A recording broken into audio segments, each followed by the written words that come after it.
السلام علیکم ورحمۃ اللہ وبرکاتہ. بسم اللہ الرحمن الرحیم.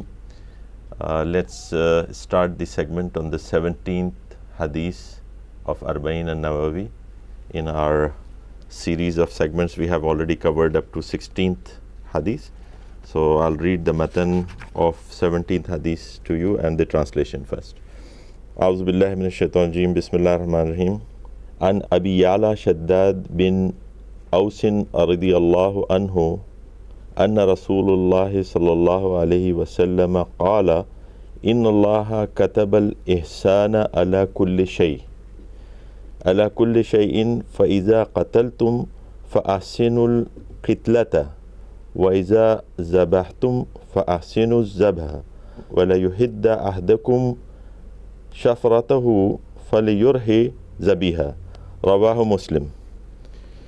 The translation is, on the authority of Abu Ya'la, Shaddad ibn Aus, may Allah be pleased with him, from the Messenger of Allah, peace and blessings of Allah be upon him, who said, Verily, Allah has prescribed excellence in all things.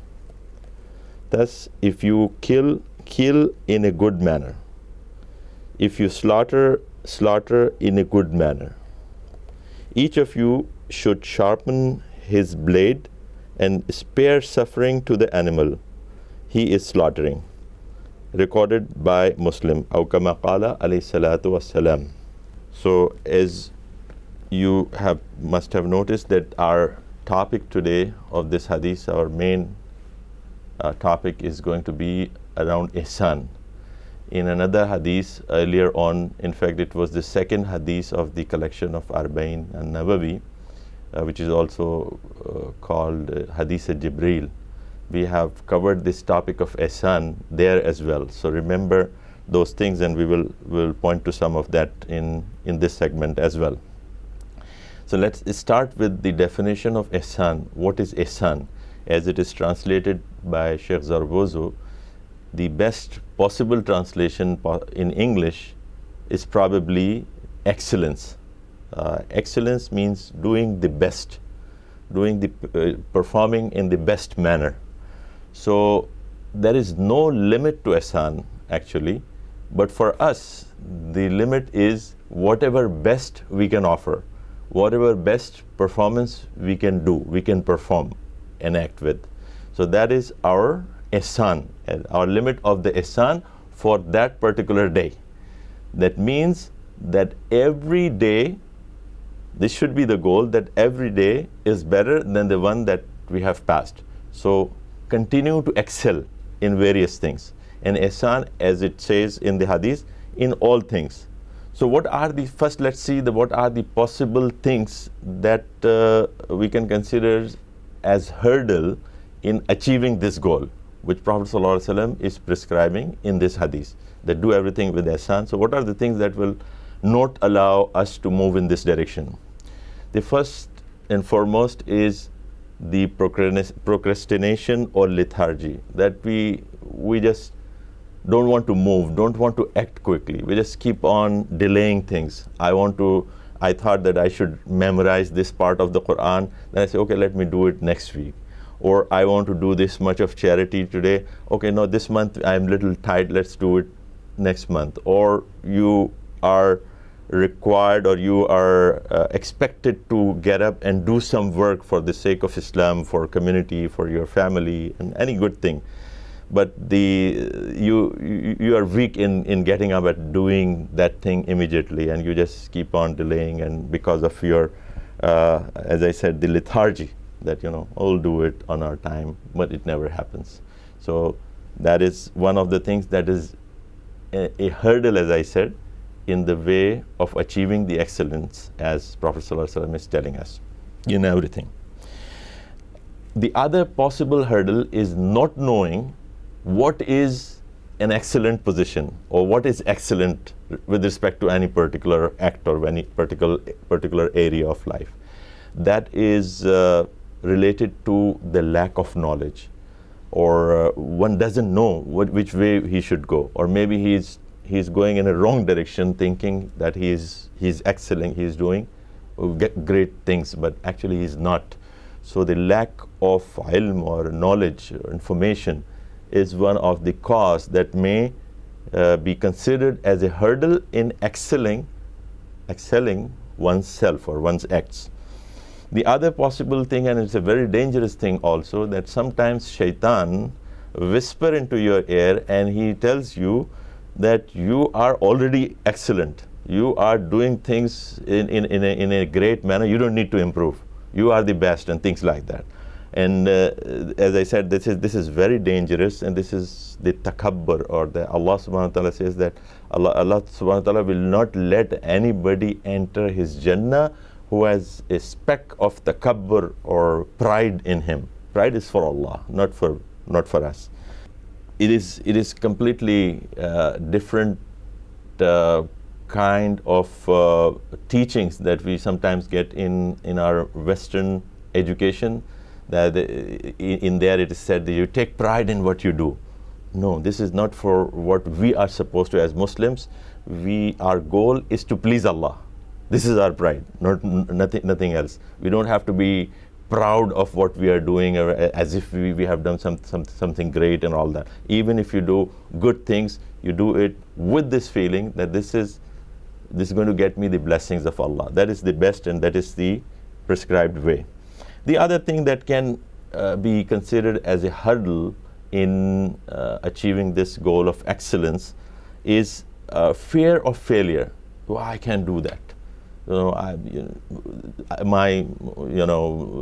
are my limitations. I cannot do this work or that work. This is for somebody who has time. This is for somebody who has money. These are all excuses. One has to do the best he can offer in a particular day, as I said, and the next day he should look for a better day than the previous one. So if you spend $1 today, think about spending $2 tomorrow. Sometimes your family, friends can also be hurdle. You want to do good things, you want to excel, you want to move into the next levels, but for others are not encouraging you. In fact, they are discouraging you from this way of achieving excellence. Oh, you have done so much, you already are. Again, sometimes shaitan whispers, and sometimes shaitan whispers through the tongue of some human. It can be your own son, it can be your own wife, it can be your close friends and all that. So this can be one of the reasons that we will not achieve excellence, or we will not strive for that. Now, what is excellence? Excellence in all things. We already said that in the Hadith number 2 we have covered the meaning that ihsan or excellence, which we are translating, is doing something in the best possible way. Like in that hadith, when Jibreel alayhi salam was asking questions to Prophet sallallahu alaihi wasallam to teach the Muslims about the deen, his third question was about ihsan, that what is ihsan? So Prophet sallallahu alaihi wasallam replied that it is you are making the ibadah of your Lord or Allah in a way as if you are seeing him. If you can't see him, he is seeing you. So this is the best possible situation that one can consider, that Allah is watching over him and he will be very careful. He will do the best possible act, or do an act in a best possible way, both ways. Do the act which Allah likes and do it in the best possible way. That is excellence. So excellence in doing things, and also excellence towards everyone. So both meanings, in all things and towards everyone, towards Allah, towards his messenger, towards his book, towards, from human beings, your family, your friends, your Muslim brotherhood, everyone, even the non-Muslims. Be on the level of excellence. Ihsan. Ihsan is mercy and benevolence and all those.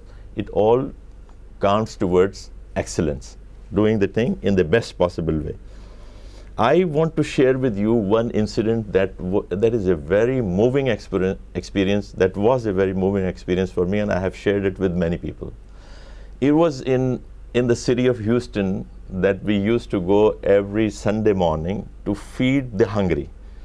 So we will gather the food from restaurants in the night, and then in the morning we will go to feed the hungry sometimes. And sometimes some brothers will cook from at their home, and then we will distribute. There was a brother with the name of Frank Freeman who used to cook food and bring at such occasions. So one day he brought some, it was a good kind of porridge with a lot of nuts and all that in that. And he brought it, and his son was with him, and when we were serving the people, his son gave the bowl to one of the person in the line, in the queue, in a way that some part of it was dripping outside the bowl.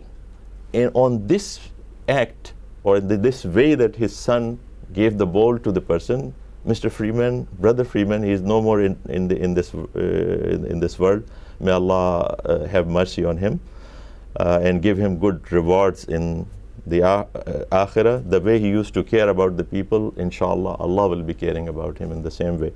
So he got angry on his son and told him, when you present something to a person, even a person, maybe a poor needy person in bad clothing, in bad shape, but you perform this act with excellence, give it to him with honor and in the best possible way. And this was something, a lesson for all of us to learn from that particular incident or event that happened on that day. Anyway, so excellence even in small things, especially when it comes to your relations with humans, talking in the best possible way, choice of the best possible word that's not going to hurt anybody, all that is excellent or ihsan towards the human being. Inna Allah ya'murukum bil adli wal ihsan wa ita'i dhil qurba wa yanha 'anil fahsha'i wal munkar.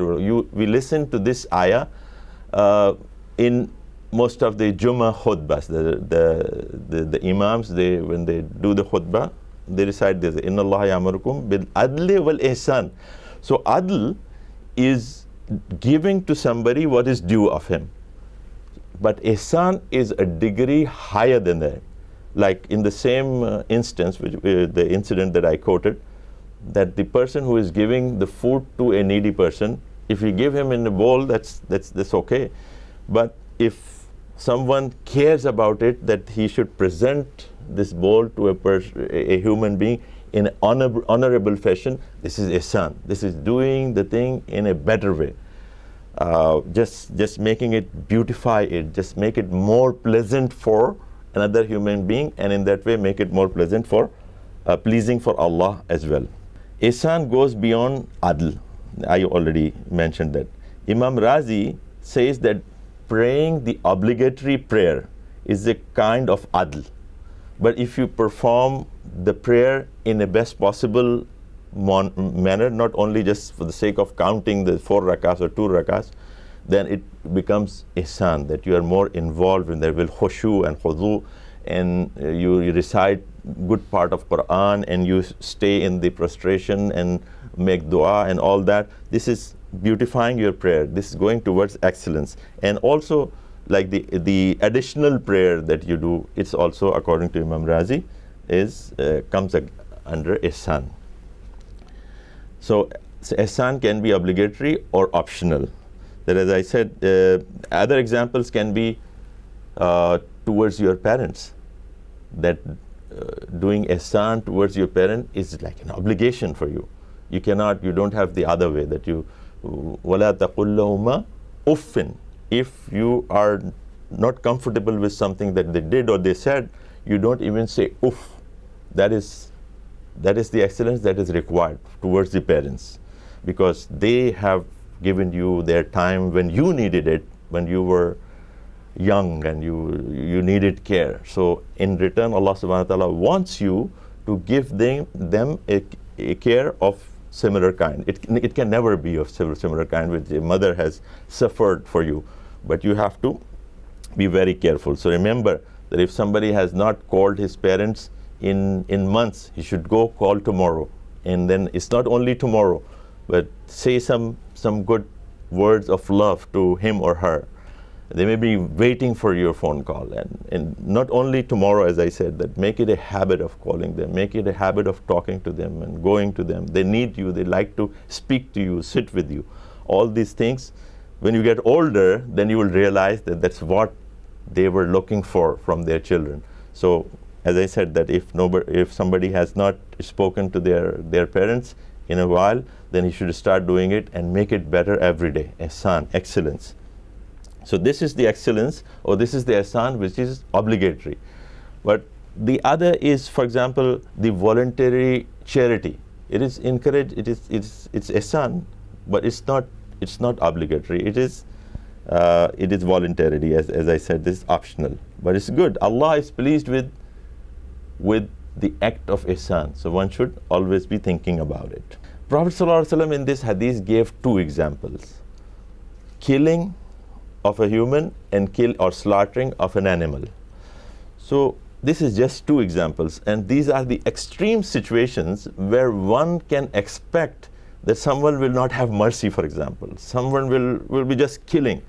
So even at that moment in time, Allah subhanahu wa ta'ala, through His Prophet, is teaching us that you need to be merciful, you need to have benevolence, you need to have you need to do this act in a way that should be least harmful for a person or an animal. So he's giving two examples of the situations where it is very difficult to do. All other situations, as he said in the first part of the hadith, that in all situations, in all matters, one has to yamurukum, there is a command from Allah subhanahu wa ta'ala, the ayah that I wrote, yamurukum bil adli wal ihsan. So you should do in all situations and for all things excellence. But he is giving two examples for the extreme situation that even then you have to follow this rule. So the first one, as I said, killing of a person. This is about the legal execution of a human being. In another hadith, I think few hadiths before this one, we have talked about the situations in which one has the permission, or one should be killed if he has done, for example, adultery, or he has killed someone else, or he's apostate, or he is spreading strife and turmoil in the Muslim land. All these possibilities we have discussed. We don't have to go into details of that. But what here Prophet ﷺ is saying, talking about those executions that are done through a proper way, legal way, by the government. So one who kills, Prophet ﷺ is advising him, he's commanding him to do it with ihsan. So reason for this is we have, as I said, that we have studied in the previous book, there are various situations that a human being can be executed. So these are those examples for those situations. No torturing or mutilation is allowed. So even if you are killing, the most scholars suggest that it is a striking of the neck, so beheading someone, when a legal execution is practiced or is executed. No torturing, as I said that, but and also look at the rules and regulation that Islam puts in for the warfare, for jihad, which has been too much criticized these days, that as if it is equivalent to terrorism. But jihad is a very noble concept. One has to go and study that.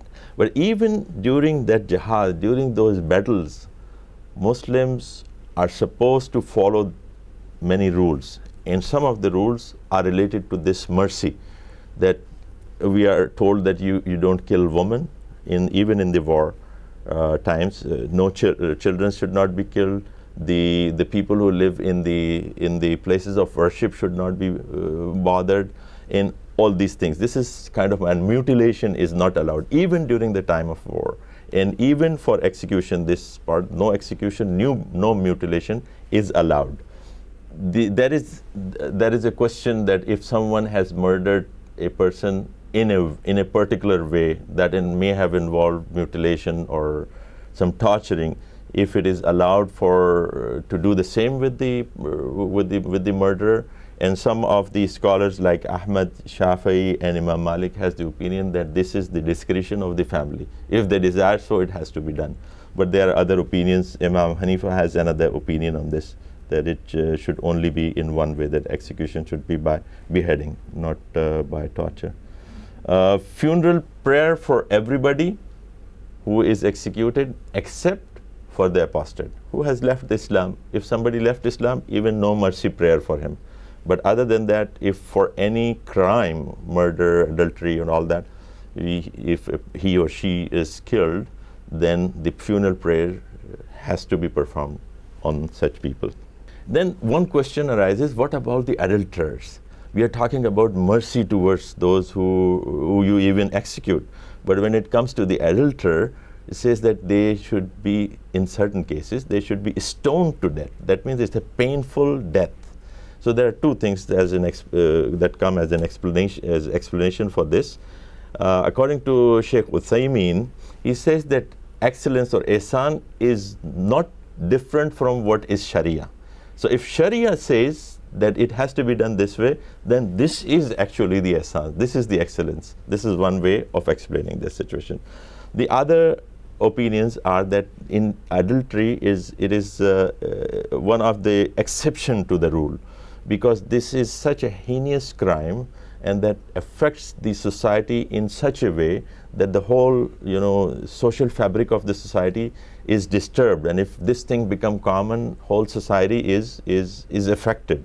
So that's why a serious punishment, so that the people can take lesson from such events, that when adulterers are punished. So the pleasure that they have got, there is another explanation that the pleasure that their bodies have taken during such act of zina or adultery, that is punished by stoning them, and it is also comes that it should be small stones, so they should actually get the pain the way they by after all knowing all that they perform this act and enjoyed that for their parts of their body have taken pleasure in that, so they should take pain now. Now the other part, before we end the hadith, when slaughtering an animal, even when it comes to the slaughtering of an animal, it has to be performed with excellence, with ihsan. So what are the things that need to be done in this way? For example, the one is even in the wording of the hadith that your knife should be sharpened. It should not, and also in another hadith it says that it should not be sharpened in front of the animal which you are going to slaughter. Prophet ﷺ said that somebody who was doing that, and he saw, and he said that, do you like to die 2 times? So we are not even supposed to sharpen our knives in front of the animal that we are going to slaughter. So least pain, the way that we take the animals to the place of slaughtering should be very calm and very easy. No harming them. And then there is a particular Islamic way of slaughtering that has to be followed. So completing all the requirements of the slaughtering is also necessary, but with that there should be no pain. And if you look in details, this is the way that is the least painful for the animal. And I'll read to you some one research that Sheikh Zarabozo has put in his book, for quoting someone. But as I said, that animals even has to be slaughtered in a way that is merciful, full of benevolence. So let me go to this research work that Sheikh Zarabozo has quoted in his book. In that he's referring to a magazine, Al-Juma, from where he's quoting this one. This is he said that Al-Juma magazine reported that 2 professors, Professor Scholz and Hazim, conducted an experiment to compare the Islamic slaughtering with the stunning required in the so-called human slaughter that is common in the West, that you stun the animal and then you slaughter it. So they have compared it, and then they saw that how painful it is to do it in either way. So when they compare these two types, I think I should not go into details, but it said that they use the electroencephalograph to do this, and the EEG did not record any change, thus indicating that the animal did not feel any pain during or immediately after the incision. That is when they did it in the Islamic way. But in the other way, I'm skipping the details. In the other way, that is stunning, the animals were apparently unconscious soon after stunning, but the EEG showed severe pain immediately after stunning. Number 2, the heart of the stunned animal stopped beating earlier than the one slaughtered in the way of Islam, in the Islamic way. So, and then Sheikh Zarabozo also writes in the reference that considering the production process, it says it should be noted that this so-called humane act of stunning may be based more on economics than on humanness. The main purpose of stunning has less to do with causing a painless death to the animal than with rendering the animal motionless, thus allowing the production line to go at a faster pace. So in the cover of this humanness, this method or this type of slaughtering is adopted and saying that this is more merciful, but they have proved that the more merciful way is the way that Islam suggests. That in that there are various opinions that what should be cut, but the majority of when you get the conclusion of that, the majority says that it should be the esophagus, the windpipe, and at least one of the jugular veins.